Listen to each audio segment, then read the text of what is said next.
Perhaps some of you feel like I do these days and think there is no way I have energy to deal with a potential disagreement or to engage in what could be a difficult discussion.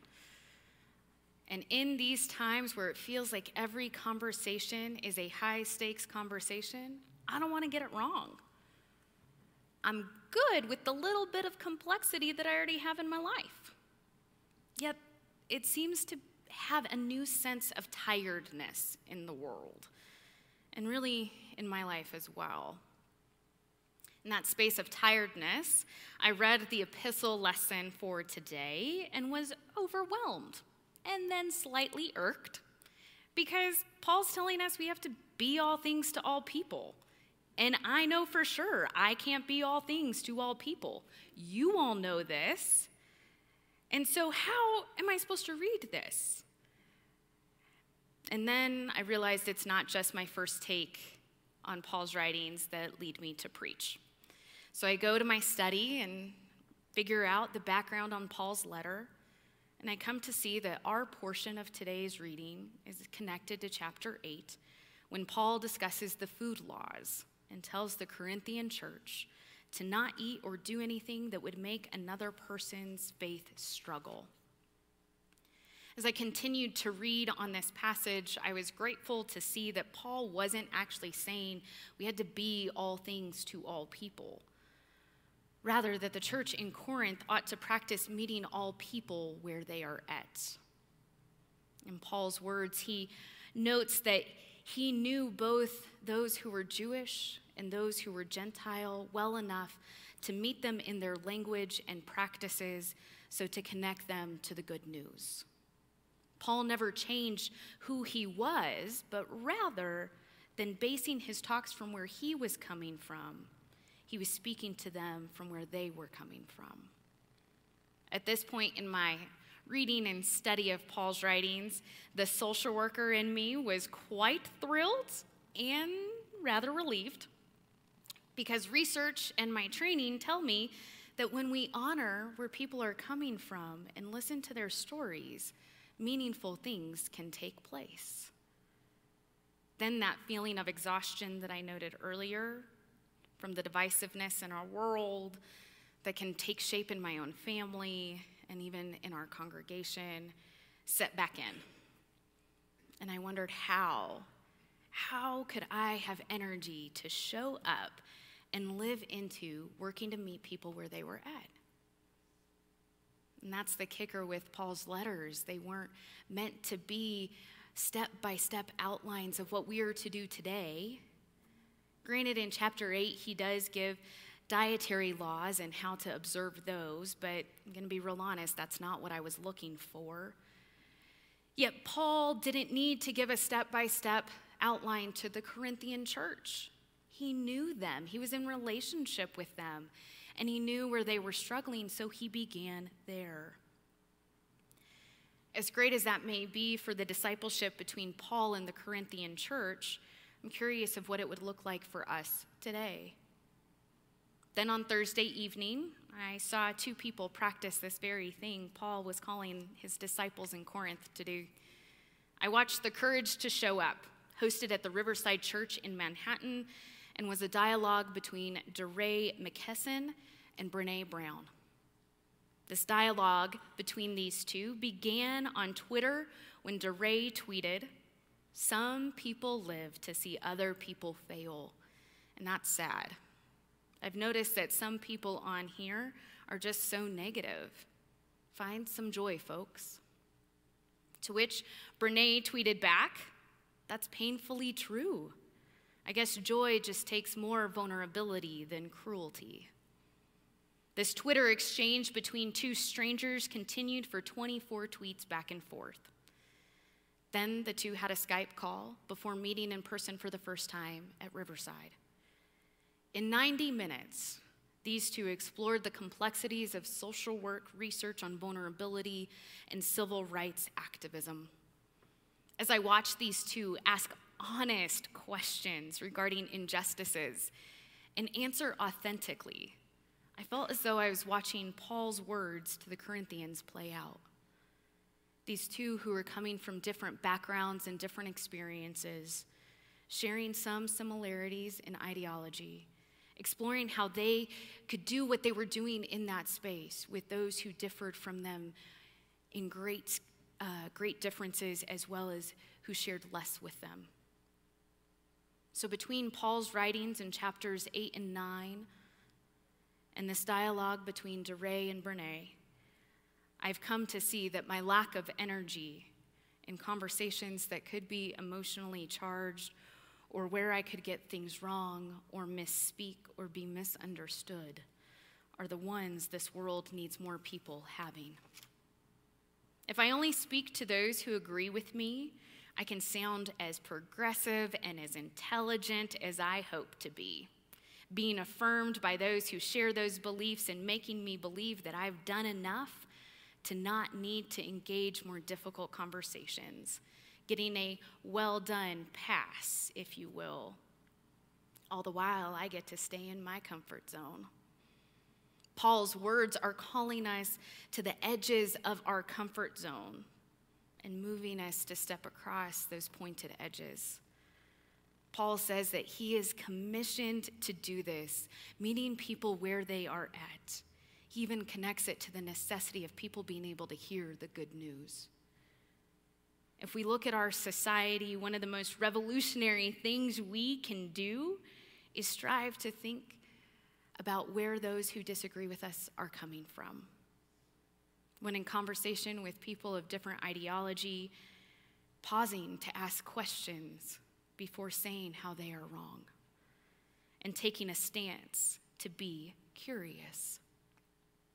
This won't mean that these conversations or practices will change them or how they think, or that you will win them to your side, but rather it will open up in you the chance to meet them where they are at. It's about learning who they are and being vulnerable enough to stay in the conversation. This practice can leave us feeling uncomfortable about dynamics between you and the one you are speaking with, preconceived notions you have about how they believe what they do, and even about what you believe. When we experience uncertainty, research shows that it doesn't make us nervous. Rather, it backs us into a corner and creates fear. And our bodies were made for certainty, so we find whatever we can to justify what we believe and what we are experiencing so that we can be certain about it. I know I see this transpire in many capacities between people, whether the uncertainty transpires on TV, social media, in church, at schools, or in families. It takes intentionality and vulnerability, which with all we have going on in our daily lives, leaves many of us not responding to those conversations that naturally arise around us, let alone initiating the ones we'd have to go and start ourselves. What's interesting, though, is when we see these type of conversations take place, this willingness to cross the divides, we celebrate it. We get excited about it. We say we need more of it. And yet when it comes to us, we sometimes shy away from it. Taking a lesson from Paul, we need to listen and learn from those who are different than us. When we listen to others, we open ourselves to believe their stories as truth. And we get to practice empathy, finding emotions you can relate to in their own stories with your story. From a place of empathy, we can ask questions and learn to listen more. We can't actually be all things to all people, even though we try. But we can meet all people where they are at if we choose to. And in doing so, we find the courage to show up to the call to be hope and light to the world. It's not easy. And in those moments of discomfort, the Spirit shows up and moves us to new places that we thought we couldn't get to, hear conversations we didn't think we could be a part of, and be calm in times when we didn't think there could be peace. If we only do that which we are certain of or comfortable with, we will never know how we can learn from those who are different than us, exploring how we can work together to reduce the ever-growing ideological divide in our society. As we practice this, we give space for peace and hope to take hold with each conversation. These conversations won't be easy, as they will cause us to grow, learn about ourselves, and expand our minds to those ideas not familiar to us. And with each conversation, we will need to take care of ourselves. To care for ourselves, doing that which replenishes and restores us, will allow us to continue these intentional conversations the next day, working to ensure that we do not get burned out with this gospel work. Paul reminds the Corinthians, and by extension us, that we have to make the effort to meet all people where they are coming from. And in doing so, we experience healing.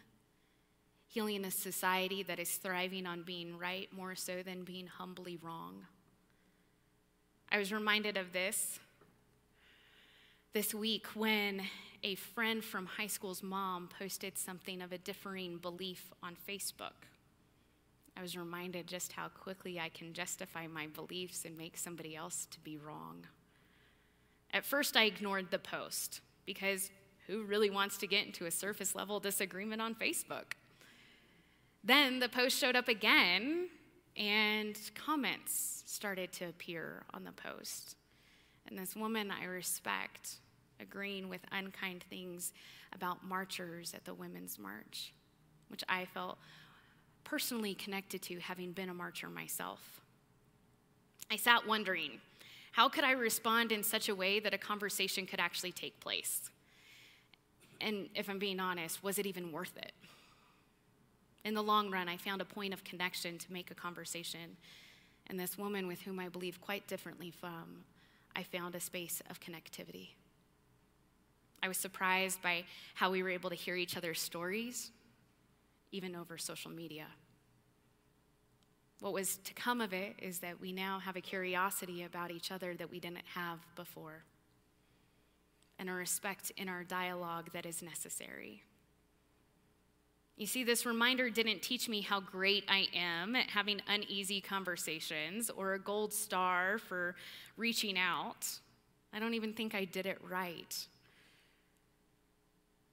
Rather, it reminded me of how often I don't engage these conversations and how willing I am to dismiss those with different beliefs than me. And with each time that I ignore these conversations, I reinforce that what I believe is right. And I know who those differ from me are, and I know how they will react, so I get a pass and don't need to engage.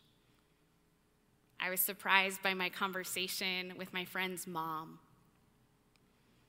I need to remember that being curious allows me to learn who somebody is and not who I perceive them to be. And to do so means I need to engage, get up a little closer, up a little bit more personally, and when I can, to do so with as much grace and love as possible. Paul doesn't say this work will look differently for everybody, but I can't imagine that it would look the same for all of us because we're coming from different places. So be in prayer about the conversations you could be having. Pray for a spirit of curiosity, a willingness to be uncomfortable, and an openness to listen, ask, question, and share your story. Conversations help us to know our own stories even better. They allow us to meet ourselves where we are at and not just where we hope to be. Knowing our own stories is so vital to this process. Paul constantly is sharing his story in his letters, allowing his story to be a part of the discipleship journey. I think we can also learn from Paul that shame, belittlement, and humiliation are not sources that create change. They are sources that create fear and defensiveness.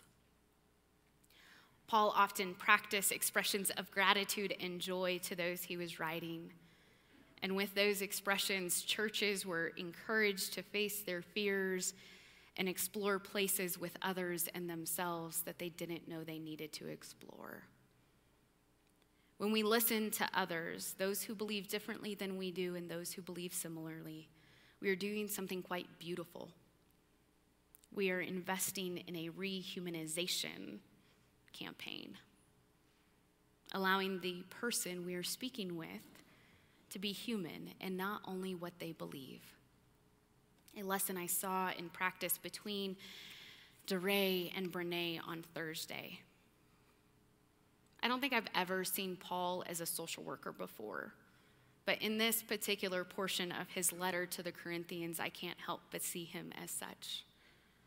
Paul doesn't say that not all people will be ready to engage these difficult conversations with you, but it's important to note that not all will be ready.